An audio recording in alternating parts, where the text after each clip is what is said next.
In the space of a few weeks, Pierre Gasly's life was turned upside down. First came the crushing blow of his Red Bull demotion, followed by the tragedy of losing one of his dearest friends. But there is a steely resilience at the core of this Formula One driver. Like many aspiring young racers, Gasly never had things come easy to him in his career. Both he and his family worked hard and had to make many sacrifices in order to turn his aspirations into reality. An impressive first full season in F1 with Toro Rosso earned Gasly his big break for 2019, as replacement for the Renault-bound Daniel Ricciardo to become Max Verstappen's new Red Bull teammate.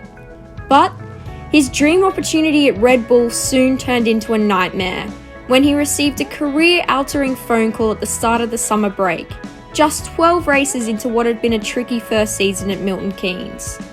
In a matter of days, Gasly had lost his drive, gone through a burglary, the first of 2 robberies he would be the victim of in the space of a year, and was readying himself for a first race back in Toro Rosso colours when tragedy struck on Saturday afternoon at the Belgian Grand Prix. His close friend, Antoine Hubert, was killed during a Formula 2 race at Spa-Francorchamps, rocking Gasly, the rest of the F1 paddock, and the wider motorsport community. As Gasly himself admits, the events of those few weeks in the summer of 2019 could have left him broken, but he collected himself, learned from his mistakes, and worked harder than ever before. Gasly credits his never-give-up attitude to the tough times he experienced throughout his journey to F1, something which prepared him to deal with setbacks and bounce back stronger. This is, after all, a driver who, after enjoying instant success in single-seaters, endured a winning drought that spanned nearly 3 years. Following victory-less campaigns in 2014 and 2015, Gasly finally returned to the top step of the podium at the Silverstone feature race midway through his second full season in GP2 in 2016. His first victory in F1's direct feeder series came on the same day he had been involved in a nasty car crash on his way to the track, which resulted in his mother being hospitalised.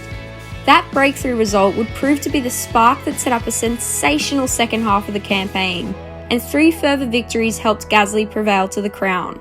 It was a vital triumph for Gasly that would ultimately pave the way for his F1 chance at Toro Rosso at the back end of the following year. Having already made his F1 debut, Gasly would have likely ended the 2017 season as a champion in Japan's Super Formula 2 had a typhoon threat not cancelled the final 2 races. "It's a lot about mentality and how you cope with that," Gasly explained. "I'm not someone that gives up. I never give up for anything, especially when I have something clear in mind, when I have clear targets for myself. It would have been really easy just to be broken after the Red Bull demotion, but if anything, I've taken all that negative energy and turned it into something positive to try lift me up, and that's what I've managed to do." Less than 24 hours after Hubert's death, Gasly charged from 16th on the grid to finish inside the points with P9, a result that would kick off the beginning of a remarkable turnaround in both form and confidence. Gasly backed that up with a further top 10 appearances in Singapore, Japan and Mexico, before he claimed a superb maiden podium in Brazil, beating the Mercedes of Lewis Hamilton in a dramatic drag race to the line to grab second place in a Honda-powered 1-2 behind his former Red Bull stablemate, Verstappen. And Gasly has translated his strong end to 2019 into the delayed 2020 season, becoming one of the standout drivers of the campaign thanks to a number of stunning displays.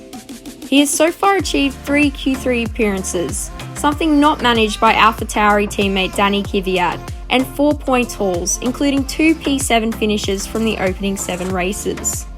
Gasly has scored all bar 2 of the 20 points managed by the Faenza squad so far in 2020, and overcame his first qualifying defeat to Kvyat in Belgium with a strong run to 8th place, including a breathtaking overtake on Sergio Perez's racing point at Eau Rouge that earned him the Driver of the Day accolade.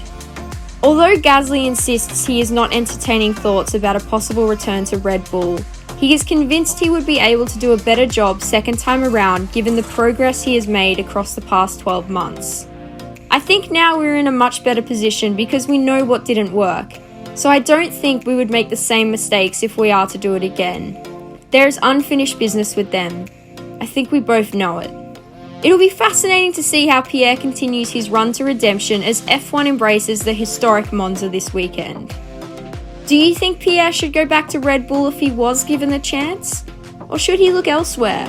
And has the young Frenchman impressed you this season? Let us know your thoughts in the comments below, and don't forget to like and subscribe to Crash F1.